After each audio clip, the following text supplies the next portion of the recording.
Hello po sa inyong lahat. Ako ang inyong tagapaglingkod na si DJ Jen, ang inyong tagapaghatid ng balita mula sa aklat ng Genesis. 45 po na po tayo na kabanata ng Genesis at tayo po ay magsisimula. Manalangin muna po tayo at samahan niyo po ako. Our Father who art in heaven, hallowed be thy name. Thy kingdom come, thy will be done on earth as it is in heaven. Give us this day our daily bread, and forgive us our trespass as we forgive those who trespass against us. And lead us not into temptation, but deliver us from evil. For the thine is the kingdom, of the power, and the glory forever and ever. Amen.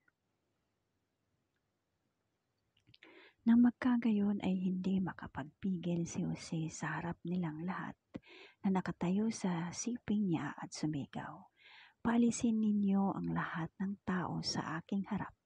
At walang taong tumayo sa kasama niya na samantalang si Jose ay napakikilala sa kanyang mga kapatid. At siya'y umiyak ng malakas at narinig ng mga Ehipsyo at narinig ng sambahayan ni Pharaon. At sinabi ni Jose sa kanyang mga kapatid, "Ako'y si Jose. Buhay pa ba ang aking ama?"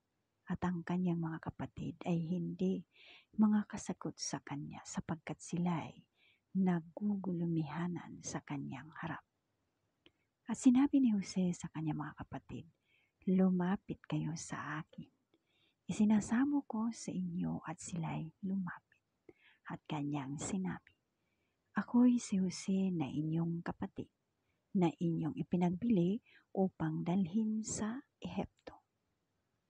At ngayon huwag kayong magdalamhati o magalit man sa inyong sarili na inyo akong ipinagbili rito, sapagkat sinugo ako ng Diyos na unahan ninyo upang magadya ng buhay. Sapagkat may 2 taon nang ang kagutom ay nasa lupain, ay may 5 taon pang hindi magkakaroon ng pagbubukid o pag-aaniman.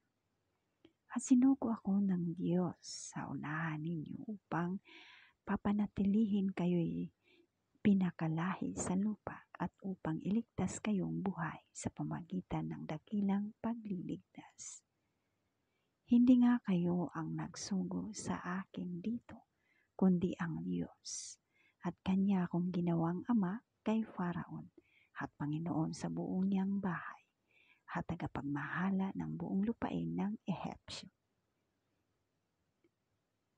Magmadali kayo at pumaroon kayo sa aking ama at sabihin ninyo sa kanya, ganito ang sabi ng iyong anak na si Jose, ginawa akong Panginoon ng Diyos sa buong Ehipto. Pumarito ka sa akin, huwag kang magluwat. At ikaw ay tatahan sa lupain ng Gosen at malalapitan ka sa akin.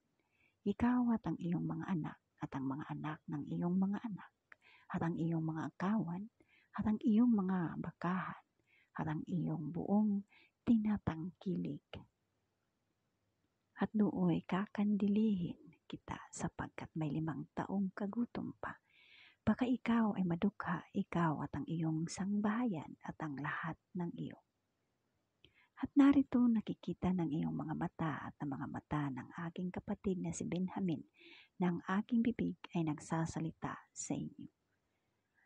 At ang inyong sasaysayin sa aking ama, ang aking buong kaluluwalhatian sa Ehipto. At ang inyong buong nakita at kayo'y magmamadali at inyong ibababa rito ang aking ama. At siya'y humilig sa liig ng kanyang kapatid na si Benjamin at umiyak. At si Benjamin ay umiyak sa ibabaw ng kanyang liig. At kanyang hinagkan ang lahat niyang kapatid at umiyak sa kanila. At pagkatapos ay nakipagsalitaan sa kanya ang kanyang mga kapatid. At ang kabantugang yaon ay naibalita sa sambahayan ni Pharaon na sinasabi, Nagsidating ang mga kapatid ni Jose at ikinalugot ni Faraon at ang kanyang mga lingkod. At sinabi ni Faraon kay Jose, sabihin mo sa iyong mga kapatid, ito'y gawin ninyo, pasanan ninyo ang inyong mga hayop at kayo yumaon, umuwi sa lupain ng Kanaan.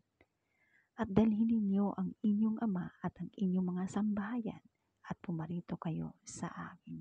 At ang aking ibibigay sa inyo ang pinakamabuti sa lupain ng Ehipto at kakanin ninyo ang katabaan ng lupain. Ngayon inutusan ka, ito'y gawin ninyo. Kumuha kayo ng mga kariton at sa lupain ng Ehipto para sa inyong mga bata at sa inyong mga asawa. At dalhin ninyo rito ang inyong ama at kayo'y pumarito. Huwag din ninyong lingapin ang inyong pag-aari dahil sa ang buti ng buong lupain ng Ehipto ay inyo. At ginawang gayon ng mga anak ni Israel at binigyan sila ni Jose ng mga kariton ayon sa utos ni Paraon at sila'y binigyan ng mababaon sa daan. Sa kanilang lahat ay nagbigay siya ng mga pagpalit na binihisan, ngunit kay Benjamin ay nagbigay siya ng 300 putol na pilak at 5 pangpalit na bihisan. At sa kanyang ama ay nagpadala siya ng ganitong paraan, 10 asnong may pasang mabuting mga bagay sa Ehipto at 10 asna na may pasang trego at tinapay at pagkain ng kanyang ama sa daan. Sa ganito ay ang kanyang pinagpaalam ang kanyang mga kapatid at sila yumaon. At ang kanyang sinabi sa kanila, huwag kayong magkakaalit sa daan. At sila'y sumumpa mula sa